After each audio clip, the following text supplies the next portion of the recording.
क्या कर रहे थे। जो चक्के की आटी की होती है ना, जो चक्की होती है पुराने जमाने में पत्थर की, 2 पाटन वाली, उस चाकी को देख रहे हैं। एक बुजुर्ग अम्मा क्या कर रही है, उस चाकी को चला रही है। देख रहे हैं कि इसमें दाने डाले जा रहे हैं। डाले जो कुछ भी था, जैसे ही डालने, जैसे ही पाटन के ऊपर जा रहे थे तो कहते हैं कोई भी साबुत नहीं आ रहा था। तो बड़े भाव से देखते हैं और क्या कहते हैं, चलती चाकी देख के बाबा कबीरा रोए, 2 पाटन के बीच में साबुत बचा न कोई। बाबा रहीमदास जी देख रहे हैं कि मैया चाकी में जो कुछ भी डाल रही है, जैसे ही उन 2 पाटों के बीच में जो भी चीज जा रही है वो साबुत बाहर नहीं।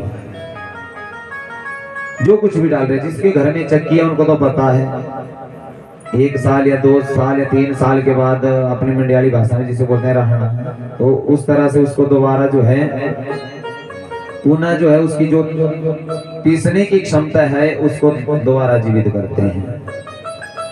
तो कहते हैं बाबा कबीरा बहुत रोने लगे हैं, अश्रु बह रहे हैं खून से। चलती चाकी को देख रहे हैं, रो रहे हैं। कहते हैं इस संसार में भी वही प्रवृत्ति है। नीचे वाला जो पार्ट है उसे कहते हैं धरती। इसके ऊपर जो हम इंसान लोग हैं, कहते हैं हम भी साबुत नहीं रहते। जो भी प्राणी, हम आप लोग कोई भी हैं, तो कहते हैं कोई भी साबुत नहीं बचता। कैसे ना कैसे इसके मध्य कोई ना कोई पीसता रहता है।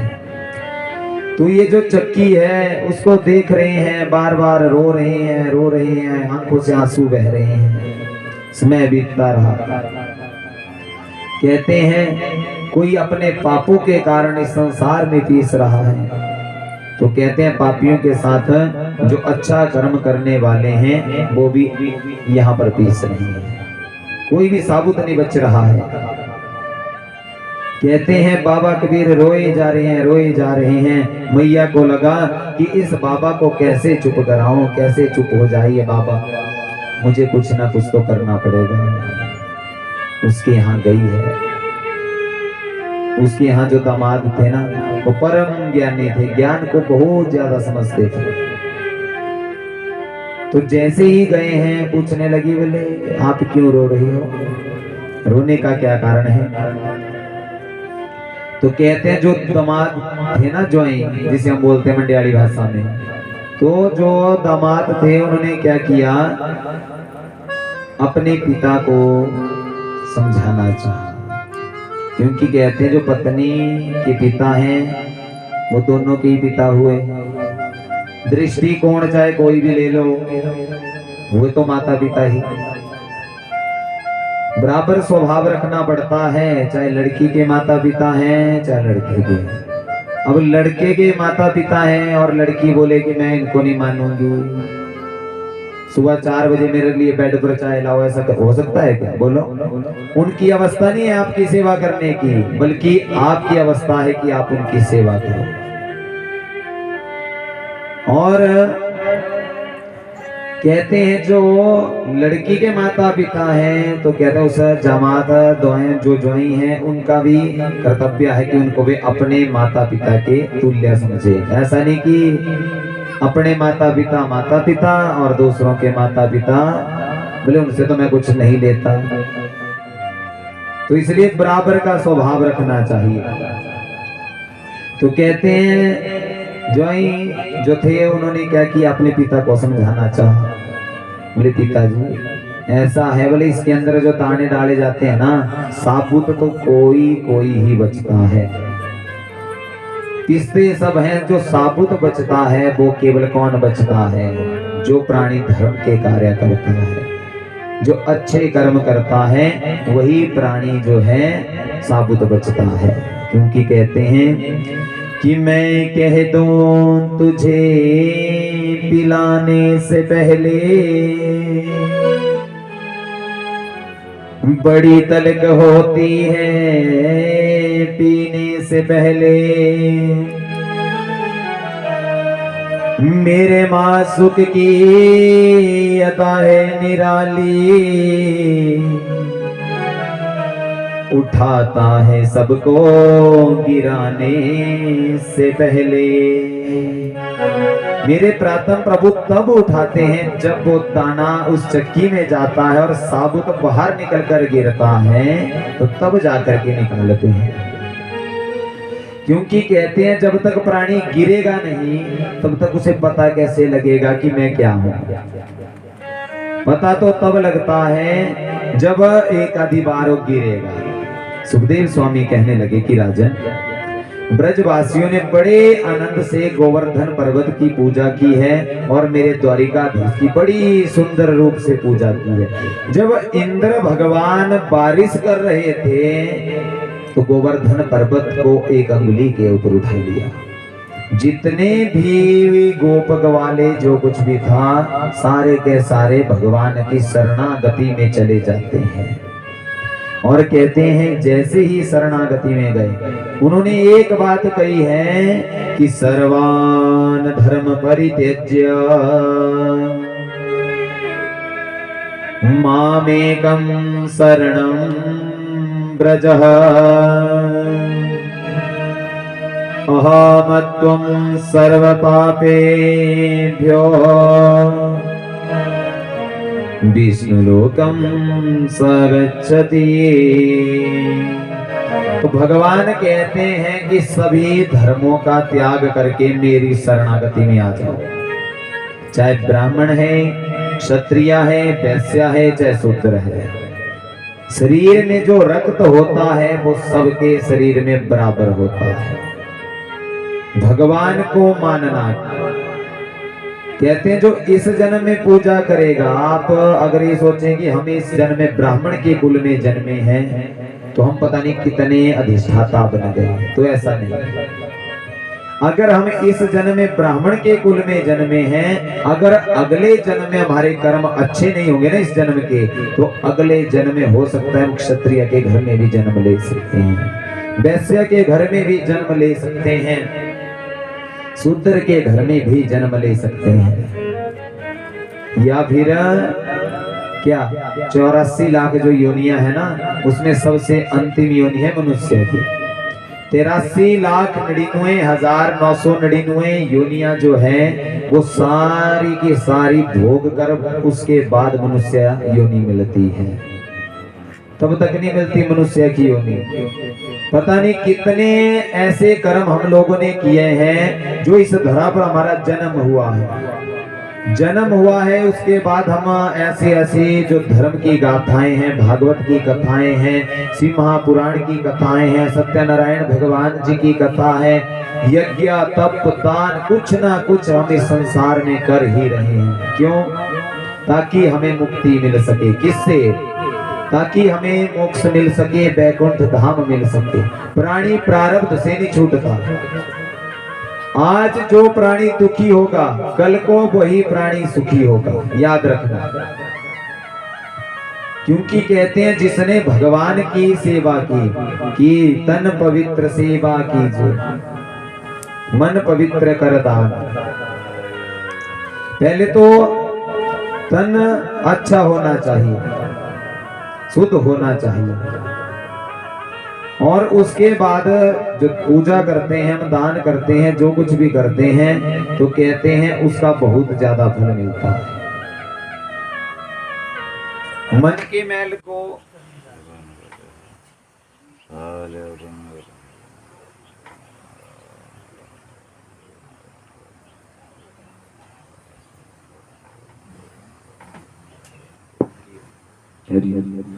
मन के मैल को कभी धोया नहीं और तन के मैल को रोज सुबह सुबह साफ कर दिया। लेकिन अगर मन में छल कपट है तो भगवान छल कपट के प्राणियों को कभी नहीं मानते। जिसके मन में छल है तो भगवान उसको कभी नहीं मानता कि कौन क्या है। ऐसा स्वभाव है भगवान।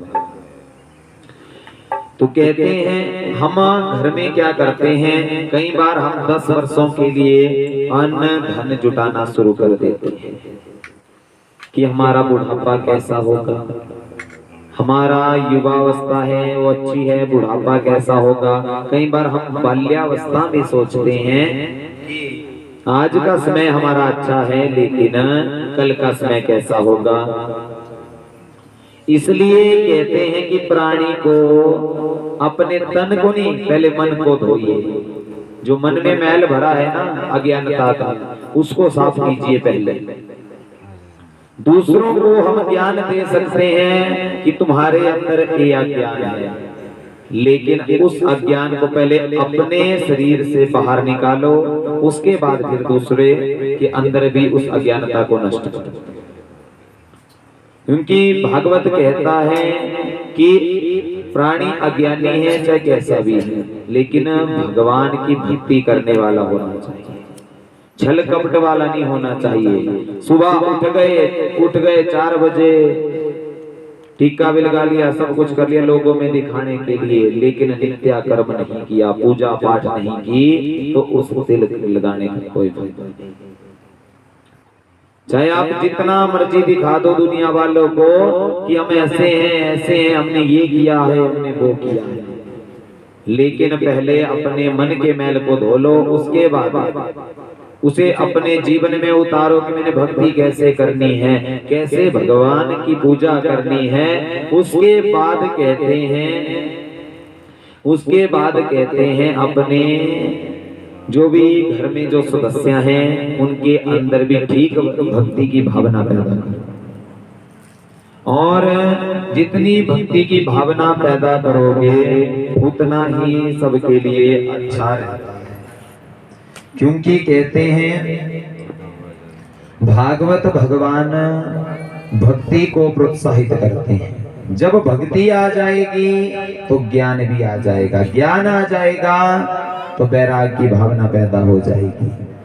तो कहते हैं 20 वर्षों की मत सोचो कि मैंने 20 वर्ष बाद मेरी स्थिति क्या होगी। अगर आपने अपने बच्चों के सामने अपने माता पिता की सेवा की होगी ना, तो कहते हैं आपकी सेवा करने से उनको कोई नहीं रोकने वाला, ना कोई रोक सकता।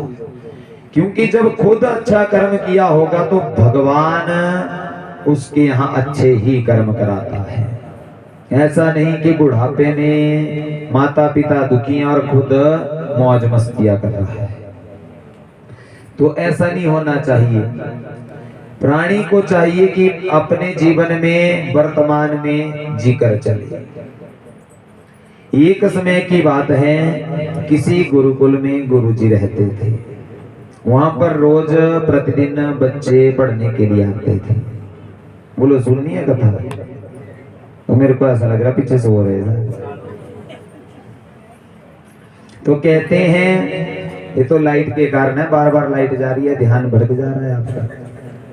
तो कहते हैं कि जब गुरुकुल में हम जाते हैं और गुरुकुल में शिक्षा प्राप्त करते हैं तो हमारा पहला कर्तव्य होना चाहिए गुरु की सेवा करना।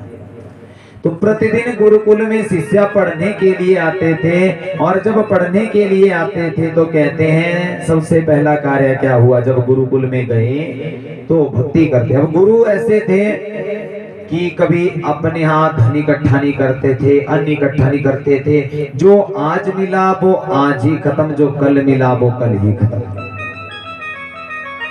भगवान की भक्ति करते थे और श्लोक गाते थे क्या, अनन्यास चिंतयन्तो मां ये जना पर्युपासते तेषां नित्याभियुक्तानां योगक्षेमं वहाम्यहम्। बड़ी सुंदर कथा है, भाव से सुनना जरा और अपने जीवन में भी उतारना। अगर भगवान की भक्ति करते हो, भगवान ज्ञान दे रहे हैं ब्रजमंडल के लोगों को। तो कहते हैं गुरुजी ने क्या किया, रोज बच्चे शिक्षा ग्रहण के लिए आते थे तो कोई ना कोई क्या करता था, कुछ ना कुछ छोड़कर जाता ही था। जब कोई ना कोई रोज छोड़कर जाता था तो एक दिन ऐसा आया, दीपावली का त्योहार आता है। कब आती है दीपावली? बोलो। हाँ जी, परसिया है। अच्छा ठीक है, परसिया है। तो कहते हैं जो दीपावली का जो त्योहार है ना, आया हुआ था, हर साल जो आता है, तो दीपावली का त्योहार था। वो गुरुजी शिक्षा दे रहे हैं, अब बच्चों को ज्ञान दे रहे हैं कि अनन्या सिद्धयन्तो मामे जना पर्युपासते तेषां नित्यभियुक्तानां योगक्षेमं वहाम्यहम्, कि अनन्यता वाला भाव रखो भगवान के साथ। ऐसा ज्ञान दे रहे हैं, रोज गीता के श्लोकों का अध्ययन करा रहे हैं। और उस दिन ऐसा हुआ, रोज कोई ना कोई अन्न धन कुछ ना कुछ छोड़ के जाता था, लेकिन उस दिन ऐसा हुआ कि किसी ने अन्न ही नहीं छोड़ा। अब आपके घर में अगर त्योहार हो, और आजकल सबसे ज्यादा जरूरत पता किसकी होती है? या घर में अन्न चाहिए या धन चाहिए। त्योहार तभी मना सकते हैं, अन्न होगा घर में तो घर में ही व्यंजन बहुत बना लिए जाएंगे। और यदि घर में धन है तब आप बाजार से मंगवा कर भी घर में दीपावली का त्योहार मना सकते हैं, गोवर्धन पूजा कर सकते हो, हर चीज कर सकते हो। तो ध्यान रखना, दीपावली का त्योहार था, गुरु जी के पास आज किसी ने अन्न नहीं छोड़ा, किसी ने धन नहीं छोड़ा, कुछ नहीं छोड़ा। अब गुरु जी को चिंता हो गई, बोले आज मैं बच्चों को खिलाऊंगा क्या? ऐसे तो मैं सब में बांट देता था, लेकिन आज मैं क्या खिलाऊंगा, घर क्या लेकर जाऊंगा? तो आज जो गीता का श्लोक बच्चों को पढ़ाया था कि अनन्यश्चिन्तयन्तो मामे जना पर्युपासते तेषां नित्यभियुक्तानां योगक्षेमं वहाम्यहम्, तो आज उस श्लोक के ऊपर कालिक ही फेंक दी है। अगर कुछ लिखी हुई चीज के ऊपर पानी गिर जाए या स्याही डाल दी जाए ना दोबारा काली, तो दिखेगा? कुछ नहीं दिखता। तो काली की डाल दिया, बोले प्रभु आज बोले कोई नहीं आया, कुछ नहीं हुआ। तो मेरे प्रातम प्रभु ने कहते हैं एक बच्चे का रूप धरा है और गुरुजी के घर में गए हैं, काला मुंह किया कालिक से। जैसे ही मैया के पास पहुंचे तो माँ होती है, अब माँ का हृदय एकदम पिघल जाता है। माँ ने जैसे ही बच्चे को अपने यहाँ आते हुए देखा तो कहते हैं माँ का हृदय पिघल गया। बोले बच्चा तूने इतनी कालिक क्यों लगाई है? हम ऐसा क्यों? तो बालक कहने लगा, बोले मैया मैंने ना गुरुदेव के यहाँ ऐसा किया कि मैं समय पर पहुंच नहीं सका शिक्षा लेने के लिए, समय पर नहीं आया। तो गुरुजी ने क्या किया, कालिक निकाली और सारी कालिक तेल के साथ मेरे मस्तक पर लगा दी। बोली भक्त वत्सल भगवान की, बोली राधा रमन सरकार की। और जैसे ही कालिक लगाई, मैया मैं तो आपके पास दौड़ा आया, जो सामग्री गुरुजी ने मुझे दी थी, इतना प्रताड़ित किया, इतना दंड दिया मुझे आज कि मैं मैया तुम्हें बताऊं ही क्या। सामान लिया है सारा खाने पीने की सामग्री दीपावली के दिन मेरे प्रातम प्रभु ने मैया के यहाँ छोड़ी। जैसे ही छोड़ी, अब पतिदेव आए हैं मुंह लटकाते हुए, बोले आज मैं कुछ लाया नहीं, दीपावली का त्योहार है। जैसे ही वहां पहुंचे तो वहां पर सबसे पहली बात क्या हुई? सबसे पहली बात ऐसी हुई, गुरुजी ने देखा घर में आए, पत्नी कहने लगी आप भी बड़ा भाई क्रोध करते हो, ऐसे बच्चों को नहीं डांटते, बच्चों को मत डांटा करो। जैसे ही एक सब कहा, गुरुजी चिंता में पड़ गए। गुरुजी चिंता में पड़ गए। जैसे ही चिंता में पड़े हैं गुरुजी, कि हुआ क्या देवी तुम्हें? बोले आपका एक शिष्य आया था, उसने पता क्या किया, उसके मुख पर आपने कालिक पोंछ रखी, मैंने उसका मुख धुलाया है, मैंने उसका मुख साफ किया, और आप इतने क्रोधित क्यों करते हो? अगर बच्चा थोड़ी देर लेट आ गया तो उसको प्यार से समझा सकते थे। जैसे ये कहा, अब गुरुजी चिंता में पड़ गए कि मैंने तो आज बच्चे को किसी को डांटा ही नहीं। तो कहने लगे, बोले मेरे हाथ भी काले हो गए हैं। तो कहते हैं जैसे ही गुरुजी ने अपनी पत्नी के हाथों में देखा तो वहां पर लिखा हुआ था, अहम वा सर्व पापेभ्यो मोक्षस्यामि मा शुचः। उस हाथ के ऊपर लिखा हुआ था कि मैं अपने भक्तों का क्या करता हूँ, सभी पापों को नष्ट कर देता हूँ। तो गुरुजी आज दौड़े हैं, पुनः गए हैं वहां पर जहां पर कालिक से उस श्लोक को मिटाया था कि अनन्याश्चिन्तयन्तो मां ये जना पर्युपासते। उस श्लोक को ढूंढ रहे हैं कि मैंने बहुत गलत किया और ऐसा स्वभाव आज जगा है। धीरे धीरे समय बीतने लगा। जो ब्रजमंडल में जो गोपियां